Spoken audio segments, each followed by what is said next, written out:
সত্যি এই বছর আমাদের কৃষ্ণনগরে ঠাকুর মুখ তুলে চেয়েছেন। হ্যাঁ মহারাজ, ধান একেবারে পরিপূর্ণ হয়েছে। তা কবে ধান কাটা হবে পুটির বাবা? ধান তো একেবারে পেকেই এসেছে, সপ্তাহখানেকের মধ্যে ধান কাটতে হবে। বেশ বেশ, তাহলে তো ভালোই হলো। এই মাসের শেষের দিকেই তো নবাব বাহাদুরকে শস্যের খাজনা পাঠানোর কথা। হ্যাঁ মহারাজ, এবারে নবাব বাহাদুর খুশি হবে। ঠিক বলেছ গোপাল।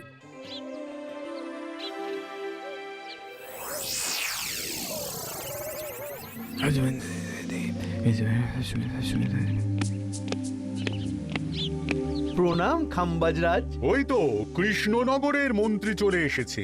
ও, এর কথাই তুমি বলেছিলে? হ্যাঁ, ওই রাজ্যের সব খবরাখবর আমায় দেয়। ইনি কে? ইনি হলেন জমিদার কেশকান্ত বর্মন, আমার রাজ্যেরই দক্ষিণ পশ্চিম গ্রামের জমিদার, আমার প্রিয় বন্ধু। নামটা বেশ অন্যরকম, কেশকান্ত। আসলে ওদের বংশ পরম্পরায় সকলের উন্নত ঘন কেশ আছে, তাই ওদের পরিবারের সবারও নামে একটা করে কেশ আছে। আমি খাম্বাজ রাজের সৌমিত্র এবং সুপরামর্শদাতা। কিছুদিন আগে আমার মাথায় খুব খুশকি হচ্ছিল, মাথার চুল পাতলা হয়ে আসছিল। কিন্তু আমার পরামর্শে একটা তেল মাখতেই মহারাজের মাথার চুল এখন ঘন হয়ে উঠেছে, আর কোনো সমস্যা নেই। বাবা বাবা, ভালো ভালো ভালো। এবার তাহলে কাজের কথাটা বলে দিন। এবারে তো শুনলাম তোমাদের রাজ্যে অনেক ধান উৎপাদন হয়েছে, তাই স্বাভাবিকভাবে নবাব বাহাদুরের কাছে রাজস্ব অনেক বেশি দেবে, কি তাই তো? হ্যাঁ, এবারে রাজস্ব দানে কৃষ্ণনগরই প্রথম হবে। না, তা হবে না। নবাবের কাছে অত ধান পৌঁছবে না, এমনকি কৃষ্ণচন্দ্রের কাছেই চাষিরা বেশি ধান রাজস্ব দিতে পারবে না। সেটা কি করে হয়? পাকা ধানে মই দিতে হবে। বললাম না, ও আমার সুপরামর্শদাতা। হ্যাঁ, আমার মন্ত্রীকে বাণিজ্যের কাজে বাইরে পাঠিয়েছি কিছুদিন, তাই কেশকান্ত মাঝে মধ্যেই আমার কাছে আসে, গল্পগুজব করে আর সুপরামর্শ দেয়। কিন্তু আমি কি করব? তুমি রাতের অন্ধকারে চাষিদের ধান জমিতে পাকা ধানে মই দিয়ে দাও, এমন ভাবে কাজটা করবে যাতে কাক পক্ষীতেও টের না পায়। আর তাতে আমার লাভ? প্রত্যেক বছর নবাব রাজস্ব দানে বিজয়ীকে 3000 মোহর দেয়, আমি তোমাকে তার থেকে 1000 মোহর উপহার দেব। 1000 মোহর? হ্যাঁ হ্যাঁ, যাও যাও যাও, কাজটা শুরু করে দাও। আচ্ছা।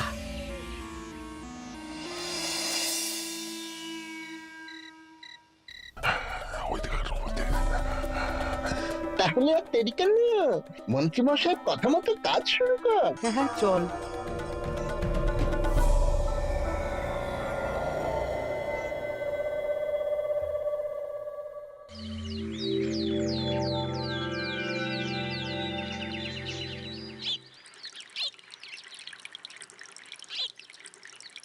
এবারে তো চাষাবাদ বেশ ভালোই হয়েছে।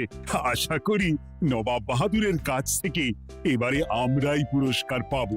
হ্যাঁ মহারাজ, সারা বাংলায় কৃষ্ণনগরের মতো উৎপাদন এই বছরে কোথাও হয়নি। সর্বনাশ হয়ে গেছে মহারাজ, সর্বনাশ হয়ে গেছে। কি সর্বনাশ হয়েছে গো পুটির বাবা? গতকাল রাতে আমাদের সব জমির পাকা ধানে মই দিয়ে দিয়েছে। সে কি? এবার আমরা কি করব মহারাজ? কাদের কাদের জমিতে হয়েছে এসব? যেই জমিতে তাকাবেন সেই জমিতেই এই কাণ্ড, ধান ঝরে সব মাটিতে পড়ে আছে। এবার আমরা কি করব? হায় হায় হায়, এবার আমাদের রাজ্যের কি হবে? নবাব বাহাদুরকে তো জবাব দিতে পারবো না। বড় বিপদ হয়ে গেল, রাজ্যে গ্রহের প্রকোপ নেমে এলো। ও, আর কদিন পরেই আমার টেকে আসবে 1000 মোহর। ঠিক আছে, তোমরা সবাই এখন বাড়ি যাও। না, আমার মন মেজাজ ভালো নেই।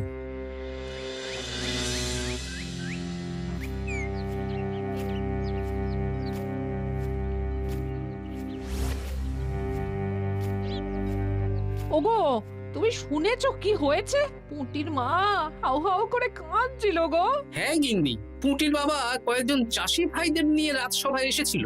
শুনলাম রাতারাতি কে বা কারা চাষ জমিতে পাকা ধানে মই দিয়েছে। কত বড় সর্বনাশ হয়ে গেল বলো, কি হবে গো? কি যে হবে ভগবান জানে। বলি তুমি পারলে না পুটিদের একটু সাহায্য করো। হ্যাঁ, আমি মনে মনে ভেবেই রেখেছি বুঝলে, এবার বেতন পেলে পুঁটিদের বাড়িতে মাসোহারার জিনিসপত্র দিয়ে আসবো। নবাব বাহাদুরের কাছে মহারাজ খাজনা কিভাবে দেবেন? সেটাই তো বুঝতে পারছি না। আপনি এত চিন্তা করবেন না। রাজবাড়ির ভাড়ার থেকে আপাতত কিছু বস্তা ধান পাঠানোর ব্যবস্থা করুন। তারপর নবাব বাহাদুরের কাছে গিয়ে বলবেন, আস্তে আস্তে সব দিয়ে দেবেন মহারাজ। তাই করতে হবে, তাছাড়া তো আর অন্য কোনো উপায় দেখতে পাচ্ছি না। কিন্তু এবারে আর আমাদের মান রক্ষা হবে না। দেখি 2-1 দিনের মধ্যেই যতটা সম্ভব ভাড়া থেকে ধান পাঠানোর ব্যবস্থা করব।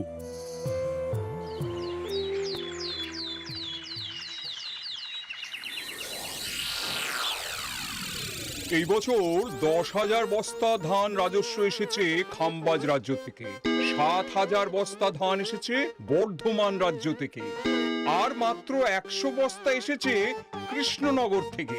তাই এবছরের বিজয়ী রাজ্য হচ্ছে খাম্বাজ রাজ্য। খাম্বাজ রাজ্যের রাজার হাতে 3,000 মোহর উপহার হিসেবে তুলে দিচ্ছেন। আর কৃষ্ণচন্দ্র, তোমার রাজ্যের এরকম হাল কেন? এবারে আমাদের সমস্ত রাজ্যের পাকা ধানে কেউ বা কারা মই দিয়ে দিয়েছে। সেসব তোমার মাথা ব্যথা, আমার ধান কোথায়? 100 বস্তা ধান রাজস্ব, কম করে 800 বস্তা ধান রাজস্ব দেওয়ার কথা, কিন্তু তুমি তোমার কথার খেলাপ করেছো। এই বছর আমি নিরুপায় জাহাপানা। আমিও নিরুপায়। হয় তুমি আগামী 1 সপ্তাহের মধ্যে আমাকে 5,000 মোহর দেবে, নইলে কৃষ্ণনগরের সিংহাসন থেকে সরে যাবে। এত বড় শাস্তি দেবেন না নবাব বাহাদুর।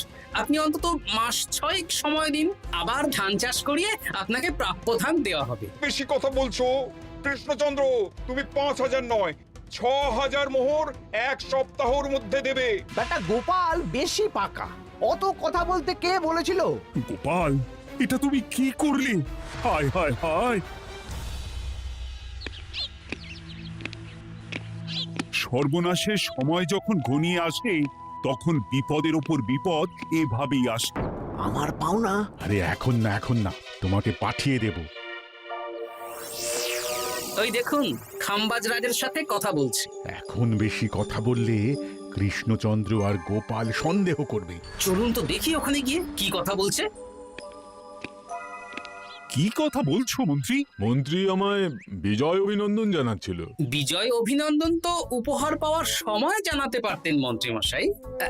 যাই হোক, আপনাকে তো ঠিক চিনতে পারছি না। আমার নাম কেশকান্ত, আমি খাম্বাজ রাজ্যের দক্ষিণ পশ্চিম গ্রামের জমিদার। কেশকান্ত আমার বিশেষ বন্ধু।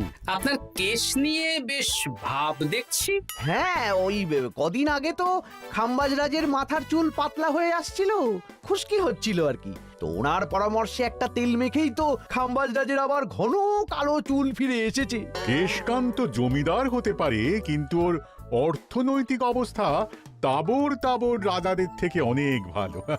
কয়েক হাজার বিঘা জমির মালিকও, তার সাথে চুলের তেলের ব্যবসা করেও হাজার হাজার মোহর রোজগার করে। এই এখন চুল নিয়ে চুলোচুলি না করে চলো কৃষ্ণনগরে ফিরি। এমনিতেই মন মেজাজ খারাপ, 1 সপ্তাহের মধ্যে আবার 6,000 মোহর জোগাড় করতে হবে। হ্যাঁ, চলুন চলুন।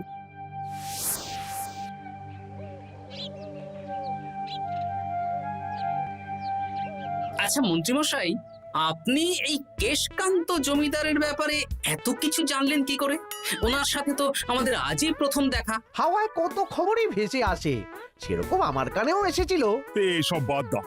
গোপাল, মন্ত্রী দুজনেই ভাবনা চিন্তা করো কিভাবে 6,000 মোহর জোগাড় হবে। পাকা ধানে মই পড়লো, এখন আবার এত বড় বোঝা। আমার কাছেও মহারাজ বেশি অর্থ নেই, সব মিলিয়ে মিশিয়ে ওই 150 থেকে 200 মোহর মতো আছে বাড়িতে। যদি বেশি থাকতো আমি আপনাকে নিশ্চয়ই সাহায্য করতাম মহারাজ। তাও করতেন কিনা সন্দেহ। তুমি চুপ করো। মন্ত্রীমশাই ওই লোকটাকে জানলো কি করে? এই লোকটাকে তো আগে দেখারই কথা না। না, ব্যাপারটা নিয়ে ভাবতে হবে। চলুন চলুন।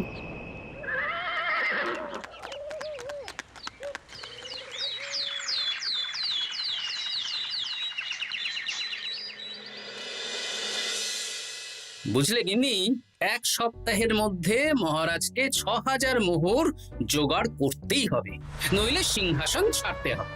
এখন কিন্তু আমাদের উচিত মহারাজের পাশে দাঁড়ানো। কিছু ভেবেছো কি? আপাতত আমার বিয়েতে পাওয়া আংটি বন্ধক রাখবো, আর তুমি যদি হ্যাঁ হ্যাঁ, আমার যে দুটো গয়নাগাটি আছে ওগুলো বন্ধক রাখো, পরে আস্তে আস্তে ছাড়িয়ে নেবো খন। দেখি বাকি সভাসদদেরকেও বলবো, যে যতটা পারে, তারপর ভগবানই ভরসা।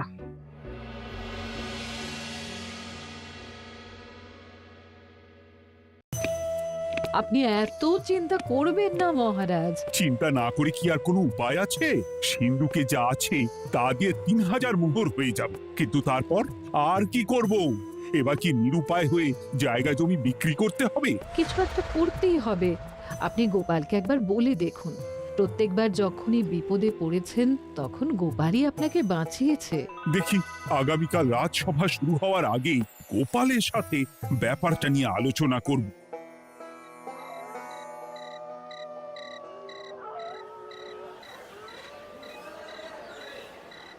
এই যে শ্যাকরা, কি করছো? এই তো, বলুন। শোনো, আমার গিন্নির জন্য একটা হীরের হার বানাতে হবে, ওই 1000 মোহরের মধ্যে। 1000 মোহরে তো হীরের নাক, কান, গলা, হাত, পা সব গয়না, এই সব গয়না হয়ে যাবে মন্ত্রীমশাই। তাহলে বানাও, এই নাও 1000 মোহর। ওরে বাবা, মন্ত্রী মশাই, 1000 মোহর! এই মন্দার বাজারে এত মোহর কোথায় পেলেন? গতকালই তো বললেন আপনার কাছে 150 থেকে 200টা আছে। সে যেখান থেকেই পাই তাতে তোমার কি? না, আমার কিছু না। শ্যাকরা, আমি কয়েকটা গয়না বন্ধক রাখবো। দেখি কি আছে। এই সব মিলিয়ে এতে আমি 15 মোহর দিতে পারবো। বেশ, তাই দাও। আমি ধীরে ধীরে শোধ করে গয়নাগুলো ছাড়িয়ে নেব। হ্যাঁ, মন্ত্রীর ব্যবহারগুলো বেশ সন্দেহজনক লাগছে। দেখি, গুপ্তচরকে কাজে লাগাতে হবে, মন্ত্রীর পিছনে ছায়ার মতো লেলিয়ে দিতে হবে।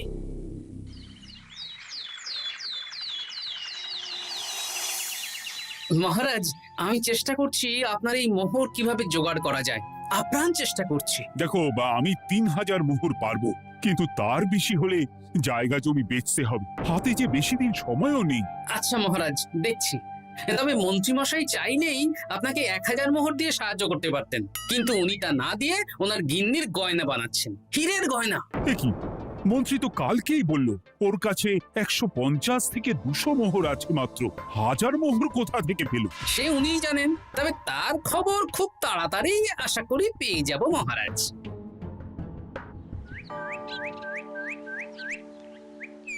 কাজটা একদম ঠিক করলেন না মন্ত্রী মশাই। আপনার কথা শুনে আমরা সবার জমির পাকা ধানে মই দিলাম, কিন্তু আমরা একটা পয়সা পেলাম না। আপনি যে এই কাজ করার জন্য খাম্বাজ রাজার কাছ থেকে ওই 1000 মোহর উপহার পেলেন, সেটা দিয়ে গিন্নির গয়না বানাতে দিলেন, কিন্তু আমাদের বেলায় লবডঙ্কা। আরে তোদেরকেও দেবো, একটু সবুর কর, আগে গিন্নির মাথাটা ঠান্ডা করি। না না, আমাদের এক্ষুনি চাই। আরে এক্ষুনি কি করে দেবো, আমার হাত খালি। আচ্ছা আচ্ছা, ঠিক আছে, এই নে 2 মোহর ধর, 2 ভাই ভাগ করে নে, পরে আরো দেবো। এটা কিন্তু ঠিক না। এসব আলোচনা খোলামেলা জায়গায় করা উচিত না। উফ, পরে তোদের সাথে কথা বলবো, এখন যেতে দে, বাজার করব, তারপর আবার রাজসভা আছে।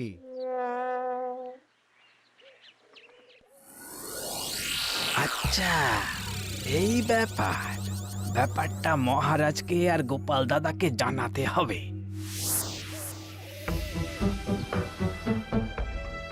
গোপাল দাদা, মহারাজ আসল খবর পেয়ে গেছি। কি খবর? আমি একটু আগে শুনলাম। কাজটা একদম ঠিক করলেন না মন্ত্রী মশাই।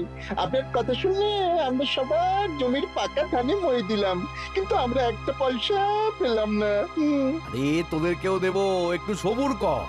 মন্ত্রী, আমি না তোমাকে মেরেই ফেলবো। মহারাজ, মন্ত্রী মশাই এখানে গৌণ, উনি অর্থের লোভে এসব করেছেন, আর ওনাকে দিয়ে করিয়েছেন খাম্বাজ রাজ। হ্যাঁ, যাতে এবারে বিজয়ী হতে পারেন। তাই আপনি এই খবর 5 কান করবেন না মহারাজ। আমি খাম্বাজ রাজ আর ওই কেশকান্তর কাছ থেকে ক্ষতিপূরণ ঠিক আদায় করে আনবো। কিন্তু কিভাবে? শুনুন তাহলে।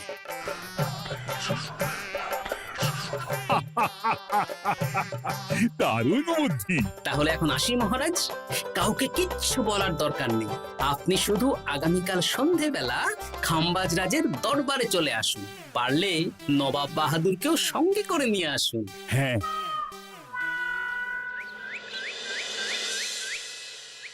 প্রণাম খাম্বাজ রাজ। কে আপনি? আমি হতাশ রঞ্জন, পশ্চিমে থাকি। কি চাই বলুন? কিছু চাই না, তবে একটা কথা শুনলাম তাই বলতে এলাম। কি কথা? আমি শুনলাম মহারাজ আপনার মাথার চুলগুলো সব নকল। আমার এত সুন্দর চুল সব নকল? ফাজলামো হচ্ছে। আমি যদি প্রমাণ করে দিই আপনার চুল নকল, তাহলে কি? তাহলে আপনি আমাকে 100 মোহর দেবেন, আর প্রমাণ না করতে পারলে আমি আপনাকে 100 মোহর দেব। বেশ, দেখো, এক্ষুনি দেখো, আমারই তো 100 মোহর লাভ হবে। এখন না, এখন না, আজ সন্ধেবেলায়। বেশ বেশ, তখনই এসো। এবারে জমিদার কেশকান্তর বাড়ি যেতে হবে।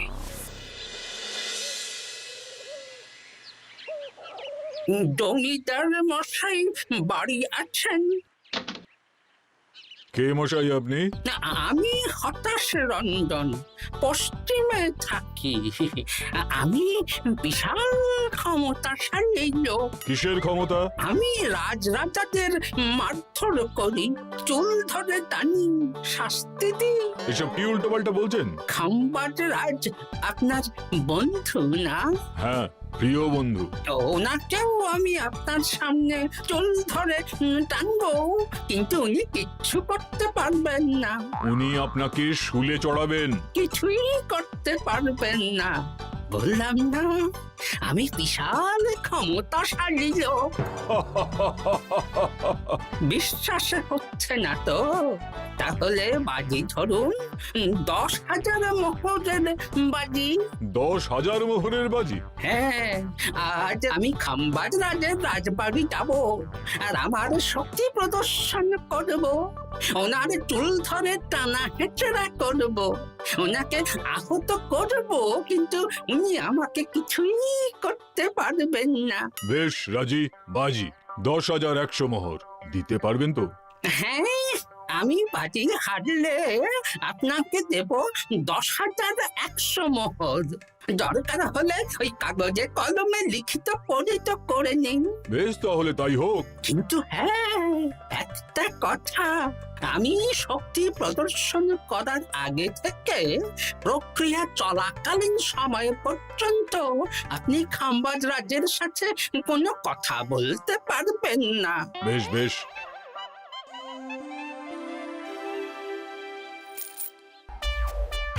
তাহলে শুরু করি? শুরু করো। এবার আমি প্রমাণ করেই ছাড়বো।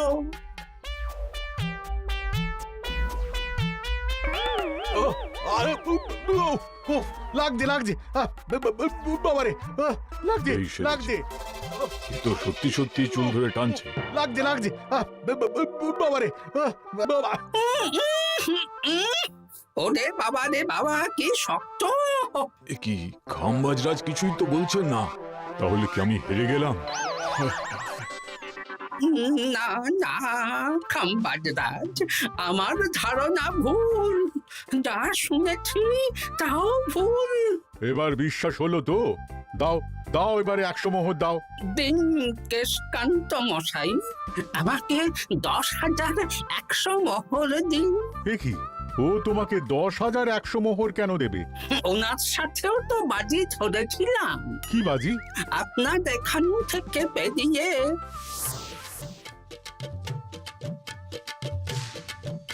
এবারে দিন তো দেখি, সব কাগজ কলমে লেখা আছে। এই নাও। হায় হায় হায় হায়। সাবাস গোপাল, সাবাস, তুমি আমার মুখ রক্ষা করেছো। গোপাল, কৃষ্ণচন্দ্র, নবাব বাহাদুর, আপনারা? হ্যাঁ, আমি গোপাল। এটা ছাড়া আর কোনো উপায় ছিল না খাম্বাজরাজ। আপনি আমাদের মন্ত্রীর মাথা খেয়ে যে জঘন্য কাজটা করিয়েছেন সেটা তো আর প্রমাণ করতে পারতাম না, তাই ছলে বলে কৌশলে আপনার প্রিয় বন্ধুর কাছ থেকে আদায় করে নিলাম। হ্যাঁ নয়, হ্যাঁ।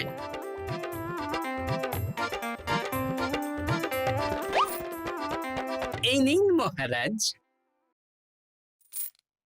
এতে কত মোহর আছে? 10,100 মোহর। এর থেকে 100 খাম্বাজরাজকে দিন, 6,000 নবাব বাহাদুরকে, আর বাকিটা আপনার কাছে রাখুন। এত ধান নষ্ট হলো। কৃষ্ণচন্দ্র আমাকে সবটা বলেছে, আর ওর মন্ত্রীকেও নিয়ে এসেছি। ধোলাই খেয়েই সব বলে দিয়েছে। এই কে আছো? কৃষ্ণনগরে মন্ত্রীকে নিয়ে এসো।